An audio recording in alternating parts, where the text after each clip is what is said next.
आइए इस सवाल को देखते हैं।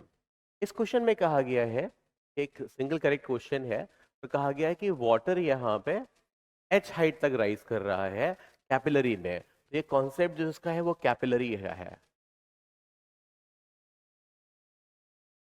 अब इसमें कहा गया है कि एच हाइट तक इसमें पानी का वाटर राइज हो चुका है और एल डेप्थ है कैपिलरी की इनसाइड वाटर। ओके, अब अगर हम इसको बाहर निकाल लेते हैं तो बाहर निकाल लेते हैं तो देखिए, बाहर निकालने पर हमें पूछा गया है कि अगर हम ट्यूब को बाहर निकालते हैं, tube is taken out and opened again, the length of water column remaining in the tube will be. तो देखिए, अगर मैं लेंथ को मानूं कि एल जो है वो काफी बड़ा है, सफिशिएंटली बड़ा है, एल अगर सफिशिएंटली बड़ा है तो फाइनली जो पानी का शेप होगा, पानी की जो लेंथ बचेगी, वो पानी कुछ ऐसे दिख रहा होगा, लाइक दिस, कुछ ऐसे दिखाई पड़ रहा होगा। ओके, इस लेंथ को मैं एच डैश मान लेता हूं, इस लेंथ को मैं एच डैश मान लेता हूं। अब मुझे एच डैश निकालना है, चलिए एक इक्वेशन लिखते हैं। सबसे बाहर जो प्रेशर है वो पी नॉट है, मैंने पी नॉट लिख दिया। ओके, उसके बाद में जब मैं इसके अंदर गया तो कॉन्वेक्स साइड में प्रेशर बढ़ जाता है। हम जानते हैं कॉन्वेक्स साइड में प्रेशर बढ़ जाता है, कितना बढ़ जाता है?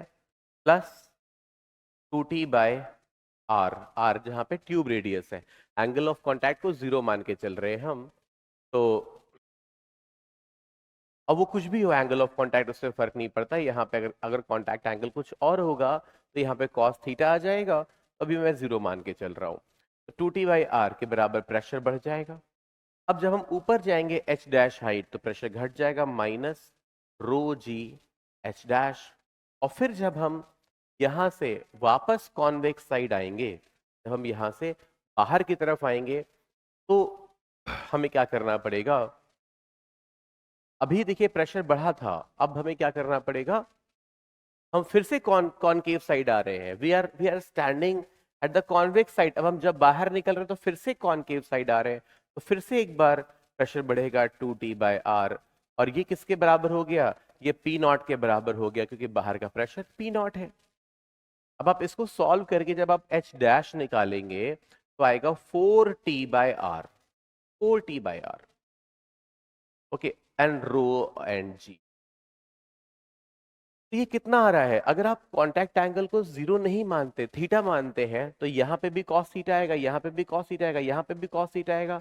और फिर आप देख सकते हैं ये ट्वाइस ऑफ कैपिलरी राइज है, क्योंकि capillary rise 2t cos theta by r rho g होता है, या cos थीटा 1 होने पर 2t by r rho g होता है। तो आप देख सकते हैं एच डैश की वैल्यू 2h है।